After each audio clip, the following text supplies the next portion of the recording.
allons voir aujourd'hui nos messieurs qui ont inventé le courant alternatif. L'aimant tourne devant une bobine. Il sort du courant et qui change de sens du courant alternatif.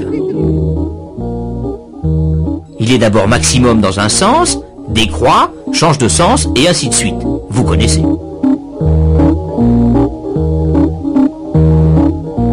Mais tant qu'à faire, se disaient les messieurs, pourquoi ne mettre qu'une bobine seulement?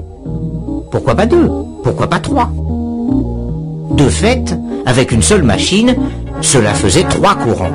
Tel est le principe du courant triphasé. 3 courants avec chacun 2 fils. Total, 6 fils. Cela faisait quand même pas mal de fils. Il devrait y avoir un moyen, dit quelqu'un. Et c'était vrai, il y en avait un. Prenons un fil de chaque circuit.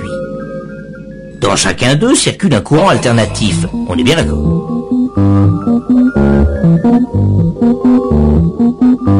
Or, l'aimant passe d'abord devant la première bobine, puis devant la deuxième, et enfin devant la troisième. Mais pas devant les 3 en même temps. De sorte que les 3 courants ne varient pas en même temps. Ils vont être, comme on dit, déphasés. Vous me suivez? Oui, nous le suivons. Quand le courant 1, par exemple, sera nul, le courant 2 sera à moitié maximum dans un sens, le courant 3 à moitié maximum dans l'autre sens. Or, il est bien connu que 2 courants égaux de sens contraire s'annulent. Donc, total 0. Un peu plus tard, quand le courant 1 sera maximum dans un sens, le 2 sera à moitié maximum dans l'autre sens, et le 3 aussi. Total, encore 0.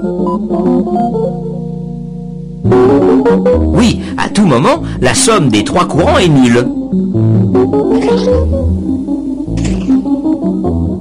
On aurait pu le prévoir avec nos flèches tournantes.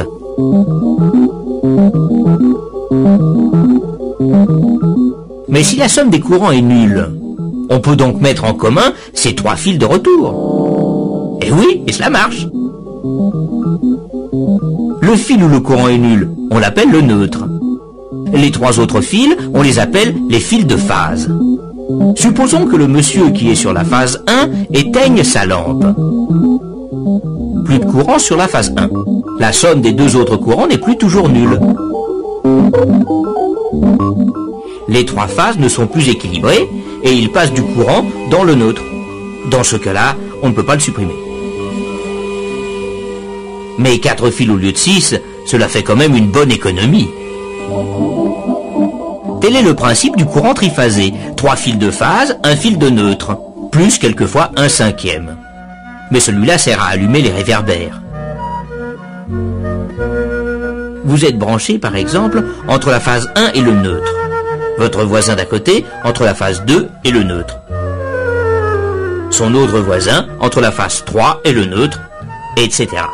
Et chacun aura la même tension, disons 220 volts. Si on se branche entre 2 fils de phase, là, on a 380 volts. C'est la tension force pour les plus grosses installations.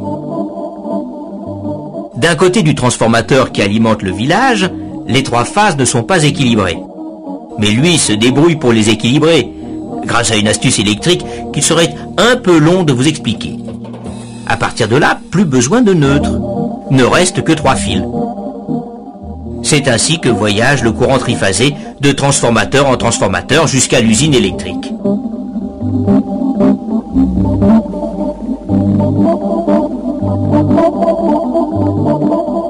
Mais au fait, pourquoi faut-il des transformateurs? Eh bien, cela permet en particulier de réduire le diamètre des câbles électriques. C'est un autre moyen de faire des économies de fil. Mais nous verrons cela dans notre prochain épisode.